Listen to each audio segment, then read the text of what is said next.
దేవుని నామానికి మహిమ కలుగును గాక. క్రీస్తునందు ప్రియమైన దేవుని బిడ్డలారా, ఈ దినము జూలై 11వ తేదీ లేఖన భాగము అపోస్తుల కార్యములు 16 అధ్యాయము నుండి 40వ వచనములో దేవుని యొక్క వాగ్దానము 20వ వచనము. అందరి బంధకములు ఊడెను. అవును, ప్రతి మనిషి ఏదో ఒక విధము చేత మరి చెడ్డ అలవాట్లకు గాని బలహీనతలకు గాని బంధింపబడి ఉంటారు. ఇప్పుడు యేసు ప్రభువారి యొక్క అపోస్తులు శిష్యులు పౌలు అలాగనే శీల ప్రభువును గురించి సువార్త ప్రకటిస్తున్నప్పుడు వారిని బంధించి చాలా దెబ్బలు కొట్టి చెరసాల్లో వేసి చెరసాల నాయకుడికి ఆజ్ఞాపించారు, జాగ్రత్తగా చూసుకోమని చెప్పి. వారు ఆ చెరసాల నాయకుడు కాళ్ళకి బొండములు వేసి బిగించి మరి బంధించాడు. ఆ సమయంలో మరి వీరు ప్రార్థన పాటలు పాడుకుంటూ ప్రార్థిస్తున్నప్పుడు మరి మహాభూకంపం కలిగి మరి ఖైదీలు కూడా ఆ పాటలు ఆ వాక్యం వినుచుండిరి. ఖైదీలేమో వారు చేసిన నేరాలకి బంధించబడి ఉన్నారు, వీరైతే క్రీస్తు నిమిత్తం బంధించబడి ఉన్నారు. నీవు క్రీస్తు చేత బంధించబడి, క్రీస్తు నిమిత్తం నువ్వు మరి శ్రమ అనుభవించినను, లోకంలో చేసిన పాపాన్ని బట్టి నువ్వు బంధించబడిను, నీ బంధకాలు ఊడే రోజు వస్తుంది. హల్లెలూయా. దేవుడికి పాటలు పాడుకుంటూ ప్రార్థన చేస్తున్నప్పుడు మహాభూకంపం కలిగింది. మరి చెరసాల పునాదులు అదిరినవి. అందరి బంధకాలు ఊడిపోయాయి. అందరి బంధకాలు ఊడిపోవటానికి మధ్యరాత్రి వేళ వీరికి శరీరం మీద దెబ్బలు, మరి పచ్చి పుండ్లు ఉన్నప్పటికీ నొప్పి ఉంది శరీరంలో. ఆత్మలో దేవుణ్ణి స్తుతించి ఆరాధించే మరి స్థితిని కలిగి ఉన్నారు. క్రైస్తవులు కూడా బాధలు హింసలు కలుగుతాయి. అయితే మనం ప్రార్థిస్తూ పాటలు పాడుతూ ఉంటే కానీ ఒక సమయంలో దేవుడు ఆ యొక్క స్థితిని మార్చినట్లుగా వారందరి బంధకాలు ఊడిపోయాయి. మరి చెరసాల నాయకుడు కూడా రక్షించబడ్డాడు. దయచేసి నీకు ఏ బంధకం ఉన్నా మరి పాటల ద్వారా ప్రార్థన ద్వారా నువ్వు విడుదల పొందవచ్చు. ఒప్పుకోవలసిన పాపాన్ని మనం చూసినట్లయితే 19వ వచనము, లాభ సాధనం పోయినని చూచి అధికారుల యొద్దకు వారిని ఈడ్చుకొని పోయిను. అపోస్తులైన పౌలు గారు ప్రార్థనా స్థలములకు వెళ్తుంటే కొంతమంది యజమానులు ఒక చిన్నదానికి మరి సోది చెప్పే దయ్యాల చేత మరి బంధింపజేశారు. అంటే ఆ విధంగా మరి చేతబడి లేకపోతే వారు మరి దెయ్యములకు మరి ఆ యొక్క చిన్నదాన్ని హృదయంలోనికి ఆ మనసులోనికి మరి చొప్పించారు.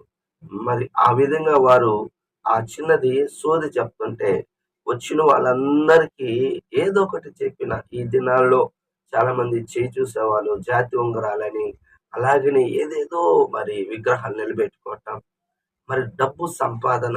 గుర్తుపెట్టుకోండి, వారు యజమానులు అనేక మంది లాభ సాధనం. అంటే వీళ్ళు మరి ఆ దెయ్యాన్ని యేసు నామంలో ఆజ్ఞాపిస్తున్న దెయ్యం వెళ్ళిపో అన్నప్పుడు అది వెళ్ళిపోయింది.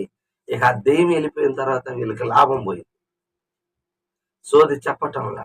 అప్పుడు పౌలు శీలను ఏం చేశారంటే పట్టుకొని ఈడ్చుకొని. చాలా మంది ఈ దినాల్లో కూడా భక్తి లాభం అనుకుంటారు. కానీ బైబిల్లో 1 తిమోతి 6వ అధ్యాయం 5వ వచనంలో స్పష్టంగా రాయబడింది, దైవ భక్తి లాభ సాధనం అనుకుని వారు అనుకుంటారే భక్తి చేస్తే లాభం వస్తుంది అనుకునేవారు చెడ్డ మనసు కలిగిన వారు. చెడిన మనసును సత్యములకు వ్యతిరేకంగా వీరి ద్వారా వ్యర్థ వివాదములు జరుగుతుంది. కానీ హెబ్రీ 13:5లో అంటాడు, ధనాపేక్ష లేని వారై ఉన్నదాంతో తృప్తిగా ఉండమన్నాడు. హల్లెలూయా. అందుకే మళ్ళీ 1 తిమోతి 6:6లో సంతుష్ట సహితమైన దైవ భక్తి గొప్ప లాభ సాధనమై ఉన్నది. అంటే ఉన్నవాడితో మనం కలిగిన స్థితిలో అపోస్తలుడైన పౌలంతటి దైవజనుడే ఫిలిప్పీలు రాసిన పత్రిక 4వ అధ్యాయం 10, 11, 12 వచనాలలో నేను సంపన్న స్థితిలో ఉన్నది ఎరుగుదును, దీన స్థితిలో ఎరుగుదును, కడుపు నిండి ఉన్నట్టు తెలుసు, ఆకలితో ఉండటం తెలుసు, నేను నేర్చుకొని ఉన్నాను. బాగా గమనించండి. ఈ 2 స్థితులు ఏ స్థితి? దీన స్థితి, ఉన్నత స్థితి. నేర్చుకోవాలి. అంటే నేర్చుకుంటే అదే మనకి గొప్ప సాధనము అవుతుంది. కనుక నీకున్న లాభం పోయిందని అనుకోవద్దు. దేవుడు గొప్ప లాభం దైవభక్తి గుర్తుపెట్టుకోండి. అదెప్పుడు మనసులో పెట్టుకొని ప్రభువు నిన్ను రక్షించుకున్నందుకు నువ్వు దేవుడికి కృతజ్ఞతాస్తుతులు చెల్లించాలి. చివరిగా ఆజ్ఞ 17వ వచనం, వీరు సర్వోన్నతుని యొక్క దేవుని దాసులు. వీరు మీకు రక్షణ మార్గమును ప్రచురించెదరు. అవును. ఈ రోజుల్లో చాలా మార్గాలు మరి ఆహ్, అంటే మార్గాలు కనుక్కుంటా ఉన్నారండి. సముద్రంలో గుండా గూడా పైప్ లైన్స్ ఏస్తున్నారు.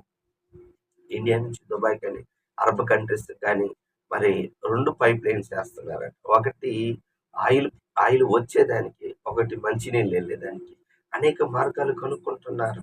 బాగా గమనించండి. అయితే మనిషి అనేక మార్గాలు కనుక్కుంటున్నా గానీ, రక్షణ మార్గం అంటే ఆత్మ రక్షణ గురించి ఎవరు ఆలోచించేయటం లేదు. చనిపోయిన తర్వాత స్థితి గురించి ఎవరు కానీ బైబిల్ స్పష్టంగా చెప్తుంది. మరణము తర్వాత పునరుత్థానం ఉన్నది. యేసు రక్షించటానికి యేసు అనే పదానికి రక్షణ. బాగా గమనించండి. పాపం నుంచి విడుదల రక్షణ. బాగా గమనించండి. అయ్యలారా రక్షణ పొందని నేనేం చేయను. ప్రభువైన యేసునందు విశ్వాసం ఉంచమని చెప్పి వారికి వాక్యం ప్రకటించిన వెంటనే వారు బాప్తిసం తీసుకొని రక్షించబడ్డారు. మార్కు సువార్త 16:16లో నమ్మి బాప్తిసం తీసుకున్నవాడు రక్షించబడను. కనుక రక్షించబడాలి మనం. పేతురు రాసిన మొదటి పత్రికలో మరి రాయబడిన 2:9లో ఆయన గుణాతిశయంలో మనం ప్రచురించాలి. అంటే ఆయన మనం చేసిన మేలు, ఆయన మనకు చూపిన రక్షణ మనము పోకూడదు. మన స్థితిని బట్టి కాదండి.